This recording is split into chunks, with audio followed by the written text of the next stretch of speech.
আমার প্রিয় ছাত্রছাত্রীরা, বাংলার টিউটরে তোমাদের সকলকে স্বাগত। আশা করি তোমরা সবাই খুবই ভালো আছো। আজকের ভিডিওটি তোমরা যারা 2021 উচ্চ মাধ্যমিক পরীক্ষা দেবে তাদের জন্য খুবই গুরুত্বপূর্ণ হতে চলেছে, কারণ আজকের এই ভিডিওটিতে আমি তোমাদের 2021 ইংলিশ সম্পূর্ণ সাজেশন, অর্থাৎ তোমরা যারা উচ্চ মাধ্যমিক পরীক্ষা দেবে 2021 পরীক্ষা দেবে তাদের লাস্ট মিনিট ইংরেজি সাজেশন আলোচনা করব। এই সাজেশনটি সম্পূর্ণ সংশোধিত অর্থাৎ বাদ দেওয়া সিলেবাসের উপরেই তৈরি করা হয়েছে।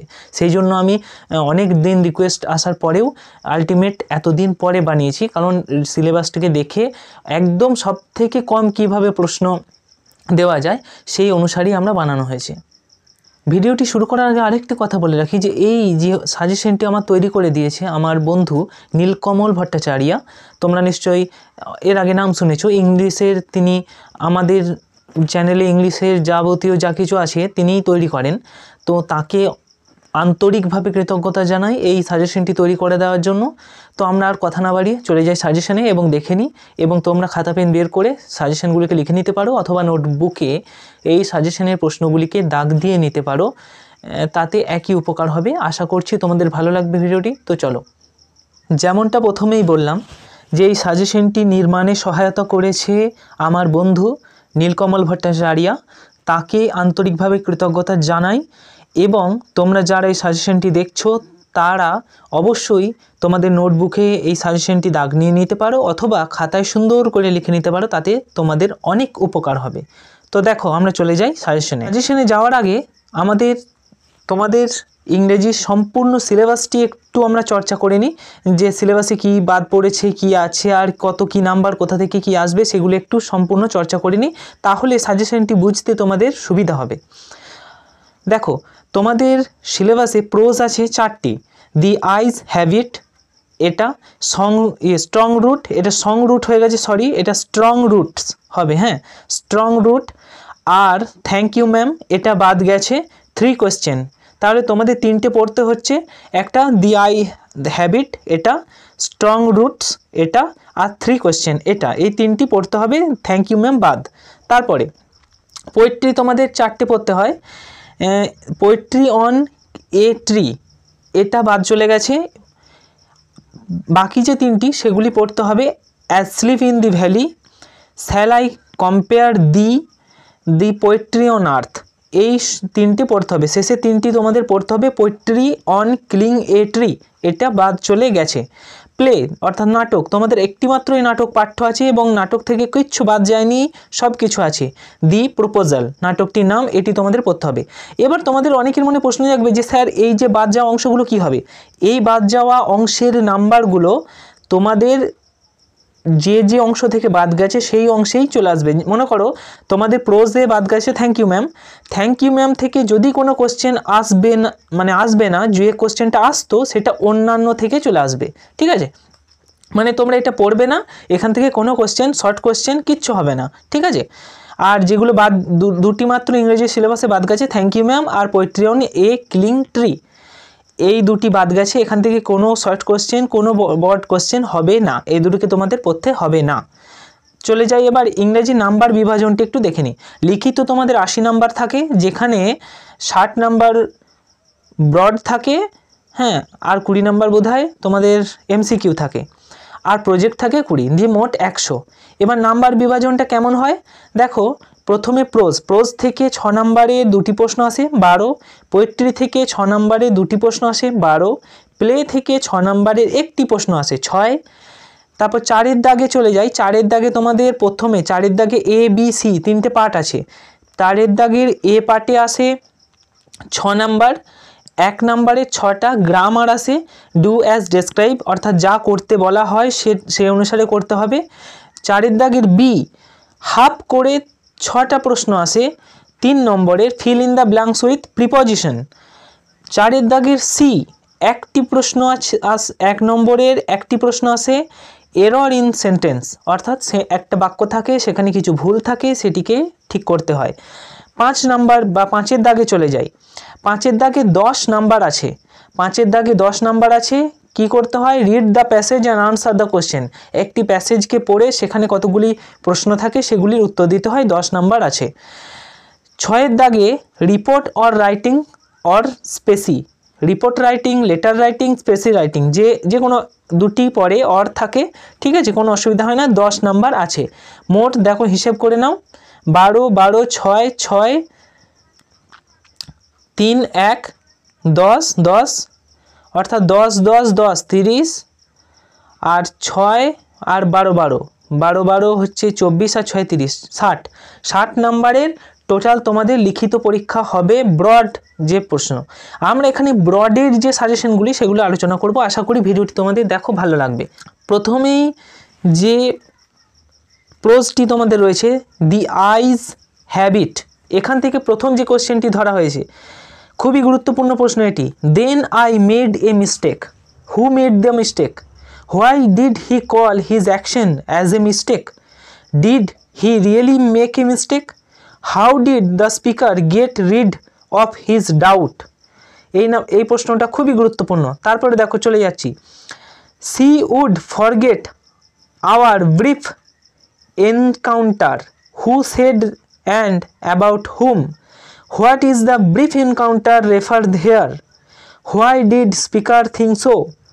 আমি বাংলা করে দিচ্ছি একটু। প্রথমেরটা দেখো, then I made a mistake, আমার দ্বারা একটা মিস্টেক হয়েছে এরকম একটা বলা ছিল। Why did he call the action mistake, কেন এই ঘটনাটাকে একটি ভুল বা মিস্টেক বলা হয়েছে। Did he really a mistake, সে কি সত্যি মিস্টেক করেছে অর্থাৎ ভুল করেছে। How did the speaker get rid of this doubt, কিভাবে কথক এই দ্বন্দ্ব থেকে বেরিয়ে এলেন। 2 নম্বরে, she would forget our brief encounter, who said this, কে বলেছে এবং কাকে। What is the brief encounter refer to, brief encounter বলতে কি বোঝানো হয়েছে। Why did the speaker think so, speaker অর্থাৎ কথক কেন এমন মনে করেছেন। 3 নম্বরে, how did the narrator and the girl recall their memory about scenic beauty of Mussoorie, how did narrator অর্থাৎ লেখক এবং মেয়েটি কীভাবে মসৌরির সৌন্দর্যকে তাদের মেমোরি অর্থাৎ স্মরণ করেছিল, ঠিক আছে, করেছিল, এটাই বেস্ট। তারপর 4 number, the man who had enter the compartment broke into my reverie, what was the reverie, how did the man break the reverie of the speaker, কীভাবে মানুষটি, রেভিস মানে ঠিক জানি না, তো এটা কিভাবে মানুষটি সেই ঘটনাটিকে ব্রেক করেছিল অর্থাৎ ভেঙে ফেলেছিল। তারপরে 5 নাম্বারে চলে যাই, দেখো, she has beautiful eyes but they were of no use to her, whose eyes are mention here, কার চোখ বলা হয়েছে। Why were the eyes useless to her, কীভাবে তার চোখ আনলেস অর্থাৎ ব্যবহৃত হয়নি। Bring out the irony of the situation, এই ঘটনার একটি ব্রিং অর্থাৎ আমাদেরকে একটা সম্পূর্ণ পরিচিতি দাও ঘটনাটির। তারপরে চলে যাও স্ট্রং রুটস, এখান থেকে কি কি কোশ্চেন আছে দেখো। প্রথম যে কোশ্চেনটা, I have throughout my life tried to emulate my father, who said this, কে বলেছে। In which field did the speaker try to emulate his father, কোন কাজের ক্ষেত্রে তার বাবাকে এমুলেট অর্থাৎ উৎসাহিত করতে হয়েছে। What was relevant to him by his father, কী ছিল তার বাবার কাছ থেকে করা কাজ। What did he feel convinced of about emulating his father, সে কী করেছিল তার বাবাকে উৎসাহিত করার জন্য। What did Kalam's father tell him about relevance of prayers. তারপরে how does Kalam accounts his father's daily routine, তার কালামসের বাবার প্রত্যহ দিনচর্চা। How does doctor Kalam remember his mother in strong roots, কীভাবে তার মাকে ডক্টর কালাম মনে করেছেন অর্থাৎ স্মরণ করেছেন স্ট্রং রুট এই যে প্রোজটা আছে সেখানে। Describe the locality where APJ Abdul Kalam lived in his childhood, doctor APJ Abdul Kalam তার শিশু ও বাল্য অবস্থায় কোন লোকালিটি কোন অবস্থাতে বাস করতেন বা থাকতেন সেখানের পরিচয় দাও, ডেসক্রাইব। তারপরে দেখো, when travel come try to understand the relevance of your suffering, adversity always present opportunities for introspection, who said this to him, কে কাকে বলেছে। How did his father attitude to adversary influence Kalam, কীভাবে কালামের বাবা তাকে influence অর্থাৎ উৎসাহ জুগিয়েছে। তারপরে 3 কোয়েশ্চেন, হোয়াট 3 কোয়েশ্চেন থেকে প্রথম প্রশ্ন, what is the moral of the story, গল্পের সারমর্ম কী। হোয়াই ডিড 2 নম্বর, why did treasure help to hermit to dig. তারপরে 3 নম্বর প্রশ্ন, what were the 3 question of the টার্স, what were the answer of the question according to scholar.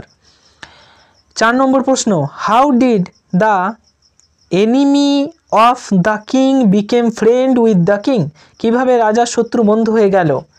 তারপরে 5 number, you have already been answered, who said to him, কে কাকে বলেছে। How was the টেয়ার্স already been answered, কীভাবে টেয়ার্স রীতিমধ্যেই উত্তর দিয়ে ফেলেছে সেটি লেখো। 6 নম্বর প্রশ্ন, here come someone running, who is the speaker, কে বলেছে। হু ওয়াজ কামিং, কে আসছে। Why did he come running, সে কেন দৌড়াচ্ছে। হোয়াট হ্যাপেন টু হিম, তার কি ঘটেছে অর্থাৎ কি হয়েছে। তারপর চলে যাই অ্যাসলিপ ইন দি ভ্যালি থেকে প্রথম প্রশ্ন, a soldier very young lies open mouthed, what is the prescribe of the poem, কি বলতে চাওয়া হয়েছে। হু ইজ দ্য শোল্ডার, কে সৈনিক। হাউ ইজ হি স্লিপিং, কীভাবে সে ঘুমাচ্ছিল। How is the place where he sleep, কোথায় মানে জায়গাটি কেমন যেখানে সে ঘুমাতো। 2 নম্বর প্রশ্ন, টাইটেল অফ দ্য পোয়েম, খুব গুরুত্বপূর্ণ এবারে টাইটেল অফ দ্য পোয়েম। 3 নম্বর প্রশ্ন, in this side there are 2 holes, এখানে 2টি গর্ত। What do the 2 red holes depict, কীভাবে মানে হোয়াট ডু কীভাবে এই 2টি গর্ত রিসিপ্ট করছে। Who is antiwar attitude influence in this line, how is অর্থাৎ কীভাবে অ্যান্টিওয়ার যুদ্ধের বিপরীত ইনফ্লুয়েন্স অর্থাৎ মতাদর্শ এখানে প্রকাশিত হয়েছে সেটি লিখতে হবে। 4 নম্বর, describe the valley where the soldier lies, যেখানে ঘুমাতো সেই ভ্যালিটির বিবরণ দাও। 5 নম্বর,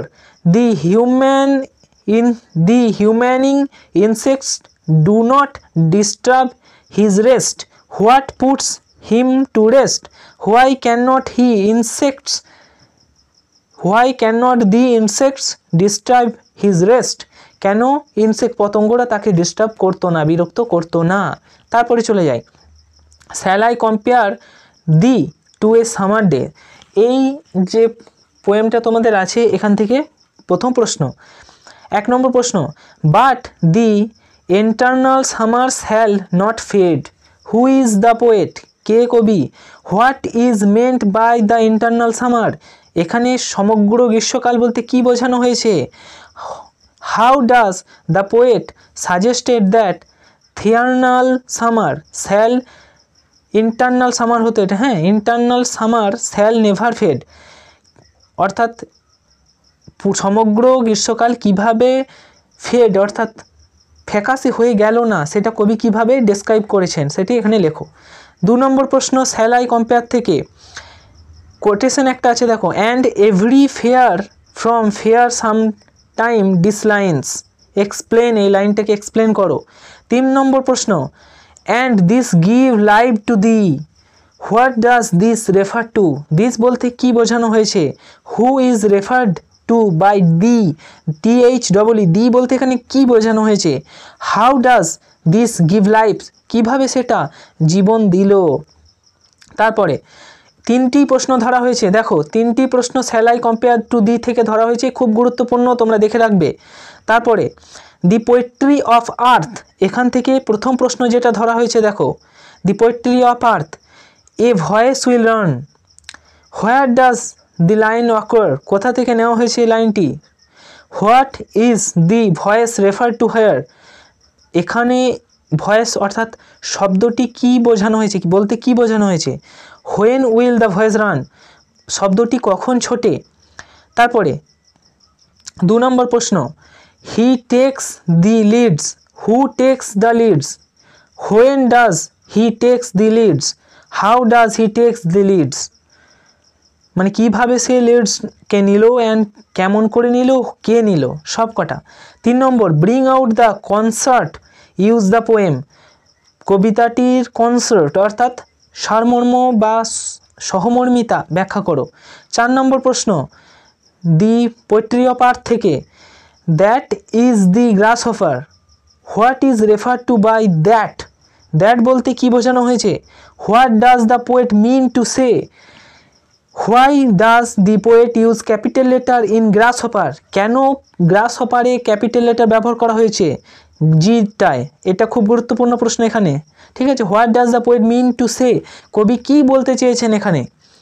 তারপরে চলে যায় দেখো প্লে দি প্রপোজাল থেকে, দি প্রপোজাল থেকে প্রথম প্রশ্ন she is like a love sick cat, describe the character of ন্যাটালায়া